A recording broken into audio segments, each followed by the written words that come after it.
Hey everybody, this is Zeus King coming at you again from 8 Points Muay Thai and Fitness in Winston-Salem, North Carolina. I'm here today with Deejay Jones. He is a professional boxer and kickboxer, and we're going to be getting to him in just a minute. A few things happening tonight. The big Bellator card is going down. Rampage is not going to be fighting Tito, as we talked about. He's going to be fighting Joey Beltran. And then of course we get to see Eddie Alvarez and Michael Chandler too. So that's going to be very exciting fights, free on Spike TV tonight.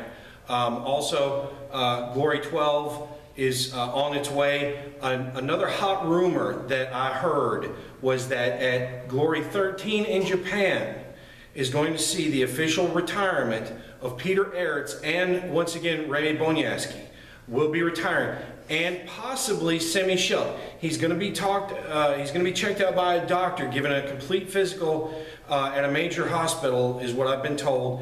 And if he clears the physical, if they deem him fit to fight, he's going to fight one last time in Japan against the opponent to be named. So that's extremely exciting.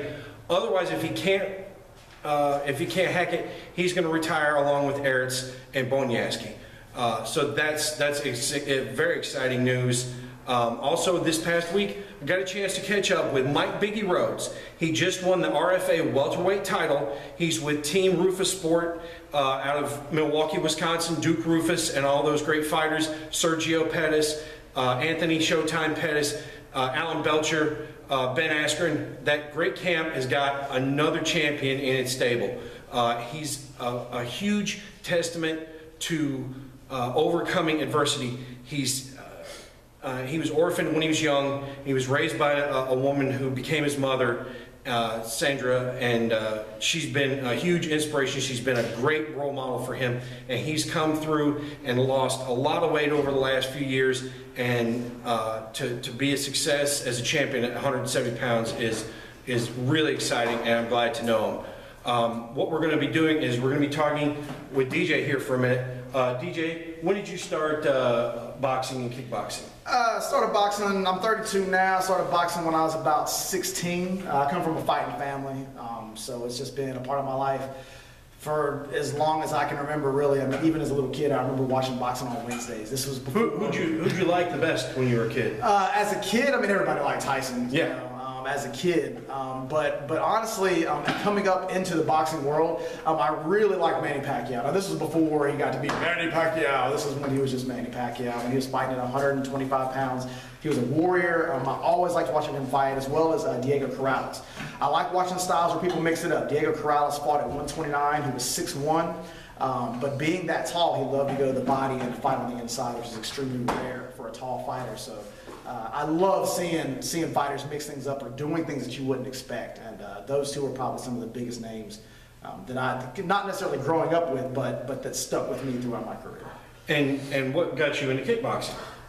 It's a funny story, actually. My boxing coach was actually the kickboxing coach, and at the time he said, look, you know, you've got really fast feet, you've got good footwork, why don't we try kickboxing? And I'll be honest with you, when I first started kickboxing, I came this close to quitting fighting, because it's a different stance, a different everything, and it really made me find out a lot about myself, and I almost quit fighting, but I'm glad I stuck with it, because, you know, I was one of the fast bloomers. You know, my first fight was a title fight. My second was a title fight. And within a year, they flew me overseas. So nice, nice. And what was your last fight? My last fight was in Virginia. I fought another one of my Team USA members. His name was Jimmy Wilson. He actually went out to Brazil in September and won bronze. So that was pretty big. I actually lost the fight to him, but you know, kudos to my teammate. I'm glad he did well out there.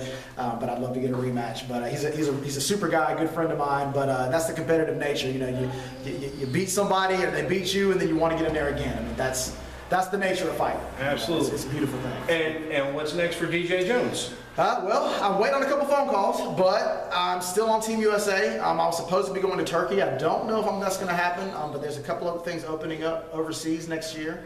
Glory, like you just mentioned, is here now. I'm praying that they lower the weight classes, because, you know, I fight at a lower weight.